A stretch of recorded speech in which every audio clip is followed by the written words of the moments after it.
What's going on, everyone? Juicebags here, and welcome back to the channel. Today we're going to go through a crossbow tier list and kind of go through some of the questions that a lot of folks have about weapons. Now today is going to be all about bows, so we're going to be focusing on the Huntress, the Rogue, and the EV, and the various bows available for those heroes. Now, first things first, when it comes to weapons in the game, the same thing applies to all weapons, and it's all about the boss weapons. Boss weapons are a guaranteed drop. They're going to be there every time you kill the boss. However, boss weapons only drop in Massacre mode. So if you're just playing through the game, you're in Insane mode, you're in Nightmare, you're on Medium, Hard, whatever difficulty you're in, do not worry about weapon farming. Use the best possible weapons you have. So whatever you find, upgrade it, and that's the weapon you're going to want to use to get through the boss fights and progress through the game. Now with that in mind, I did take a look through and gather up a few of the notable weapons that do drop through the game. The first one would be the minigun. The minigun is rapid fire. It's going to start dropping right away, and it's quite common in just Act 1. So you're going to see miniguns dropping for bows on your Huntress, your Rogue, or your EV. It's just going to happen. Now the minigun, with good rolls, can be a good weapon without a doubt. However, it is definitely not one of the best weapons that drop in the game. Now if you do choose to do Rifted mode, any Rifted mode map from Act 1 is guaranteed to give you a minigun if you loot the chest on a Huntress. So at the end of the map, if you're looking for a fused minigun, if you loot the chest on a Huntress, you are going to have a minigun 100% of the time for completing a Rifted map in Act 1. In Act 2, the special Rifted weapon, and another weapon that is quite powerful early game, is the Face Melter.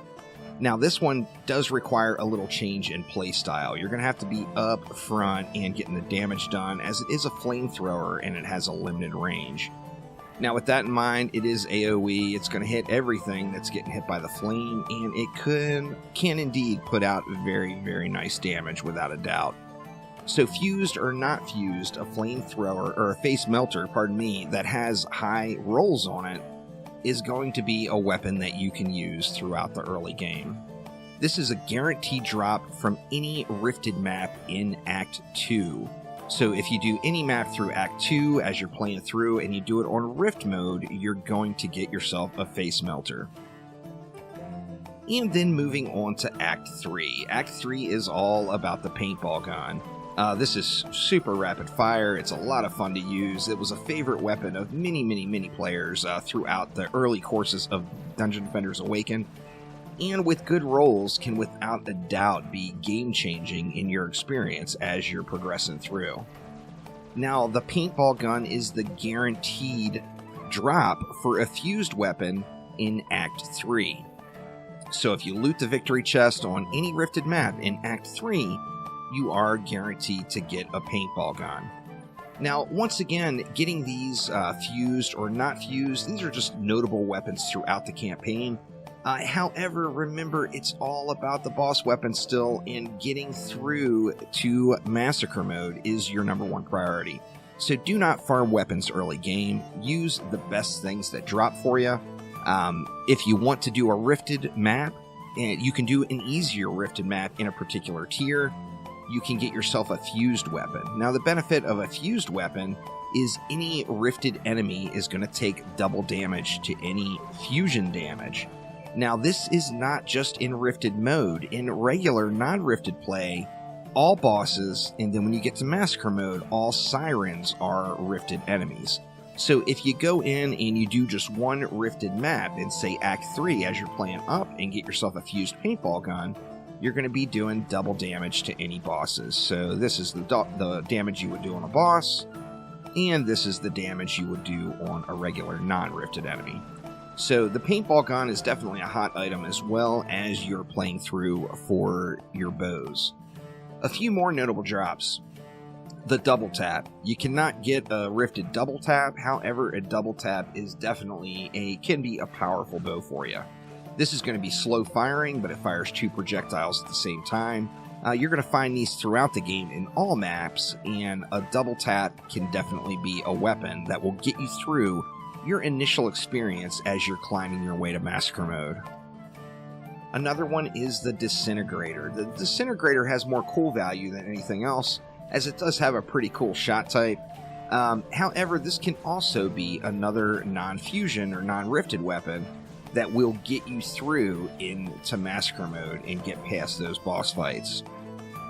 Now, when you get into Act 4, it's going to open up a few more weapons for you. These drop at all tiers, so even if you're just going through in Nightmare Mode or Hard Mode or whatever, in Act 4, there's 2 notable bows. The Deadly Leafy Piercer. The Deadly Leafy Piercer is going to fire 3 projectiles. It's got a fairly decent attack rate as well. So don't be fooled by the name. The Deadly Leafy Piercer does not pierce at all. So you're not going to get any pierces going on your Deadly Leafy Piercer. However, it does do fairly nice single target damage. So it's firing 3 projectiles. They're a relatively close shot type. You see the pattern as those projectiles are hitting the wall over there. So it's going to be very easy for you to get all of those 3 projectiles onto an enemy. This makes the Leafy Piercer a weapon to look out for, and it's going to drop anywhere in Act 4.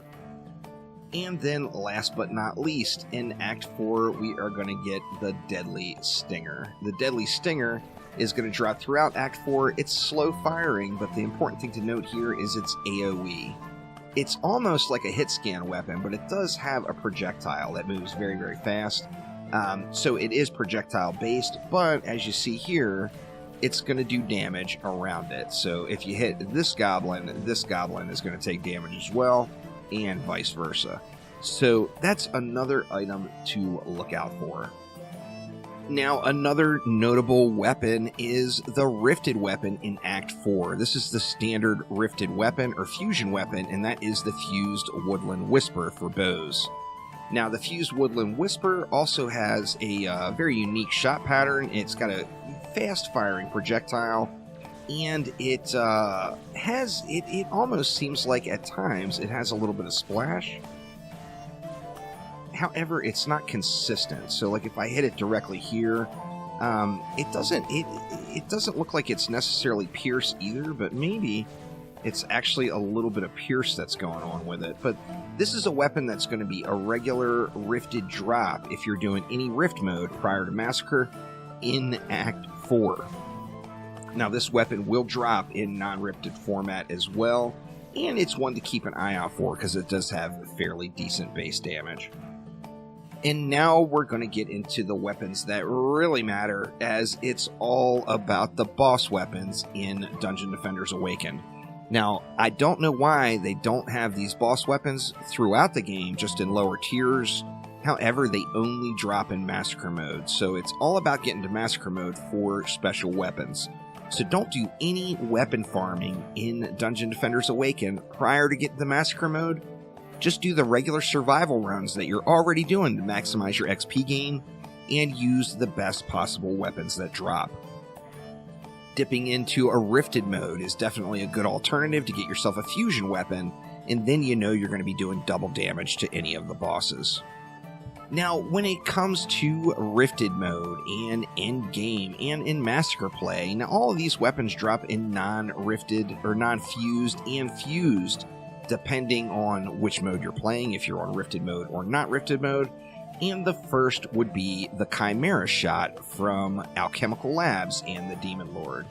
The Chimera Shot was a favorite for a long time for many players, as it does have pinpoint accuracy and does fairly decent damage. Every projectile will land exactly where you're aiming, as the accuracy on this weapon is just perfect. Now remember, the 100% best passive you can have on a weapon is Irradiate. Irradiate is only going to roll on fused weapons. However, it is game-changing. It is the biggest weapon passive in the game for every hero, And with bows, it is no different. So if you get yourself a fused weapon, it's going to have Irradiate on it, odds are. And that leads to good times for sure. Irradiate is just absolutely beast. Besides Irradiate, what is another powerful one? Well, you see this Sunder Armor we have here. Your primary attacks reduce all enemy armor for 4.5 seconds, stacks 3 times, and it's 8.7% armor reduction each stack, which means you're going to get about a 25% damage bonus with Sunder Armor once that armor is stacked up. So the perfect passives, in my opinion, would be on a fused weapon to have Irradiate and have Sunder Armor. Sunder Armor and Irradiate are just a vicious combination. And on characters like the Rogue, remember your main hand weapon stuff is applying to your offhand as well. So by having Sunder Armor on your sword, you're getting the benefit for it from your bow as well. So the Chimera Shot is definitely a go-to weapon in Massacre mode and on the bosses. As far as an actual tier listing, I would have to give this one a B tier. It's a great weapon. However, it is not the best weapon available when it comes to single target damage, so let's move right along. Now, the second weapon as far as boss weapons go in Massacre mode is the Protean Blaster. Now, the Protean Blaster has an awfully slow firing rate. It's slow. It shoots really slow. It is an AoE though, so when it hits, it's going to hit everything surrounding that area. What makes the Protean Blaster strong is its ability to interact with other hero abilities. For example, if you took your Protean Blaster and you threw it on, say, your EV, and you wanted your EV to be a EV that's focused on the proton charge, you're going to get the most potential damage out of it with your Protean Blaster. So make sure you're using a Protean Blaster if you're wanting to go with an EV with proton charge. Now, this damage also applies to the Huntress and the Phoenix Shot. However, on the Huntress, you're not going to have Phoenix Shots available to use that as your primary form of DPS. So I probably wouldn't suggest it on the Huntress except for just meme builds. However, on the EV, this is a powerful weapon, no doubt.